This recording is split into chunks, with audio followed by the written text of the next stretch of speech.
Eilish, 86. I was born in 1947 in a poor district of Belfast, one of 9 brothers and sisters.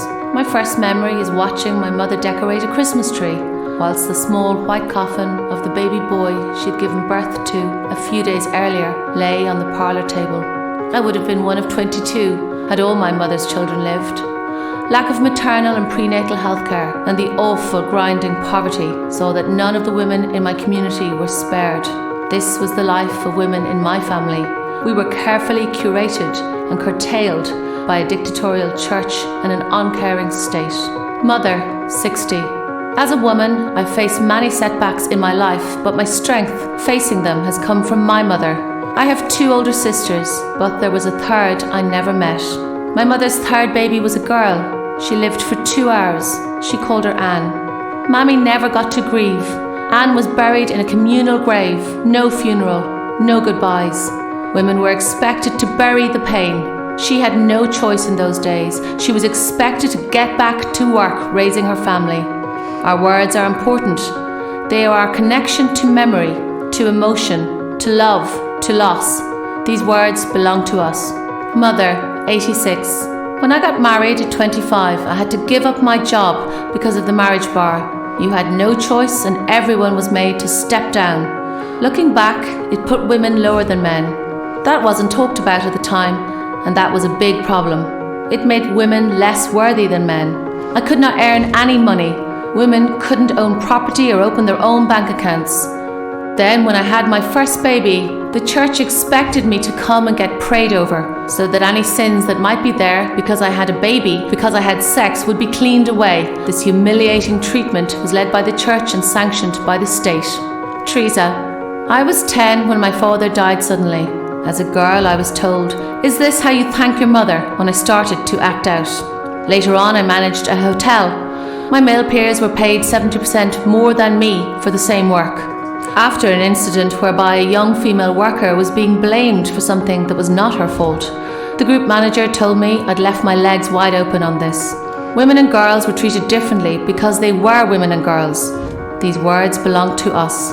Mother, 46. Upon my return from maternity leave, I was asked to put in writing what my contingency plans were if the creche was unable to take my child. No male colleague was asked the same question. I was asked outright in the office what my plans were for future children. During my second pregnancy, a male colleague was due to take paternity leave at the same time, and there were many references made about how convenient it was that he would be back after 2 weeks. During a job interview, I was asked if I could cope with a busy full-time job and 2 small children. As well as being a mother, I've always given any professional employment my utmost, but yet that counted for nothing when I caused them inconvenience. Mother, 56. At my first scan, the nurse asked if I wanted to know the sex. I said yes, and she asked me what sex I thought my baby was. I guessed a boy, and she told me I was right, and 9 out of 10 mothers guessed correctly. How did I know? It was because my sweat smelled differently. It had a male smell. Women who've been pregnant with sons have found to have some cells with the Y chromosome years later. These are stem cells given by the fetus to the mother. Being a mother is a unique human experience. No one can identify in or out of this biological reality. Men cannot be pregnant. Men cannot be mothers. Men cannot breastfeed. These words belong to us. Beth. Get on your knees and pray for forgiveness for your sins, my mother was told when heavily pregnant with me in Ireland's oldest mother and baby institution. Her sin was the sin of her female reproductive capability. It was her pregnancy that was punished, not my father. Society knew it was women, not people, who were to be punished for their sexual transgressions. The church knew it was women, not people, who were to be made to pay the price for sin. Families knew it was women, not people, who were to be sent away for months or a whole lifetime in penance for their wrongdoing.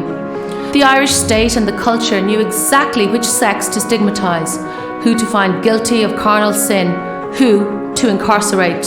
Not just her physical confinement during 3 pregnancies, but a lifetime of confinement inside a prison of shame. Words matter. These words belong to us. Mother, 35.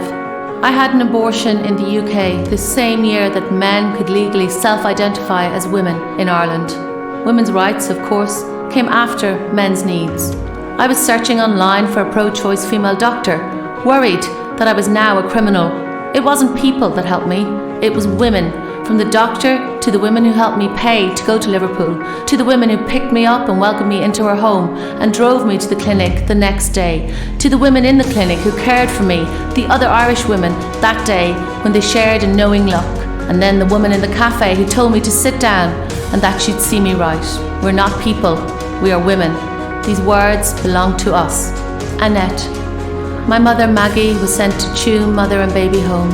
She had been raped in an industrial school, a place she'd been sentenced to at age 11. Her baby died and is currently lying in a sewage pit in Tuam, along with 795 dead children. My mother never recovered from the trauma and the loss. Incarcerated, powerless, and voiceless was her fate. Women's voices meant nothing. The state did not incarcerate people, they incarcerated women and mothers. These words belong to us. Mother, 41.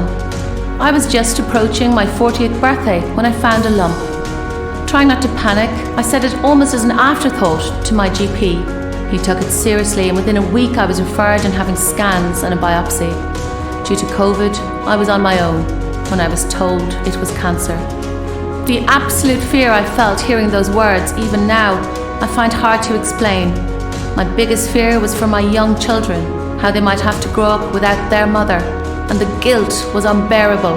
My first thought when I was diagnosed and during every step of treatment was always for my babies and the impact this would have on their lives rather than my own.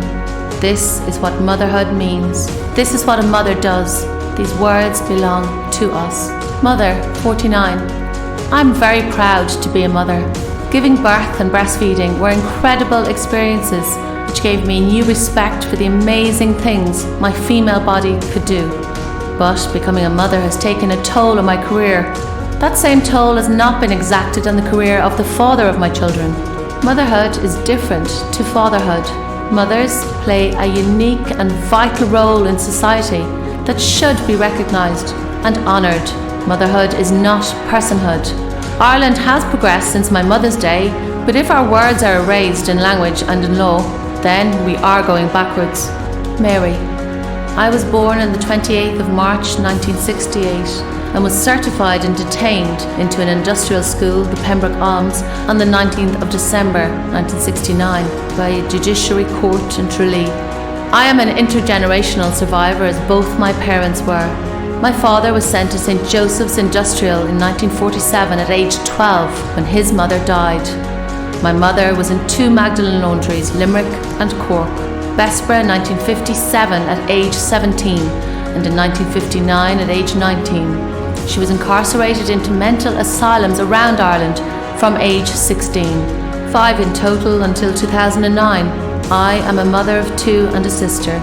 I've been diagnosed with severe PTSD since 2020. The women of Ireland have paid a high price. These words belong to us. Mother, 50. When I told my boss I was pregnant, I was asked if I couldn't have timed my pregnancy better because my maternity leave fell during a busy period at work. When I wanted to return to work, I was asked if I was up to it. No one asks fathers these questions. I was asked because I am a woman. Maternity legislation exists to protect women because only women get pregnant. Removing our words dilutes our protection under law. We are not people, we are women. These words belong to us. Mother, 50. For 30 years I've been ma'am to my son. He's an intellectual disability, so words matter to him. There's no other meaning to words to him. My journey as ma'am has been filled with heartbreak, joy, pride, but most of all pure determination. We are the only constants in each other's lives. I nearly lost him 7 months ago. COVID kept us apart for weeks. When he was ill, it was me he called for. Ma'am, ma'am, I want my ma'am. We hug now much more than we did before. The word mother, it's his word too. These words belong to us. Clodagh. I was born in St. Patrick's Mother and Baby Home in June 1970. My mother had fled to England to escape the claws of the Catholic Church. 4 days before my birth, she was forcefully escorted by a priest to board a boat. This was called repatriation, and it was routine. She was incarcerated into the largest mother and baby home in Ireland. Her crime was that she wasn't married. She called me Aileen. We didn't see each other again for 25 years. State and church made sure of that. I am a woman, mother, grandmother, and survivor. I grieve what that little girl could have become. Woman, girl, female, mother. These are our words. We are proud to be called by them. We own them. They are our birthright. We've been made to pay a high price for them. Generations before us were punished for them. They do not belong to the state. They belong to us. These words belong to us.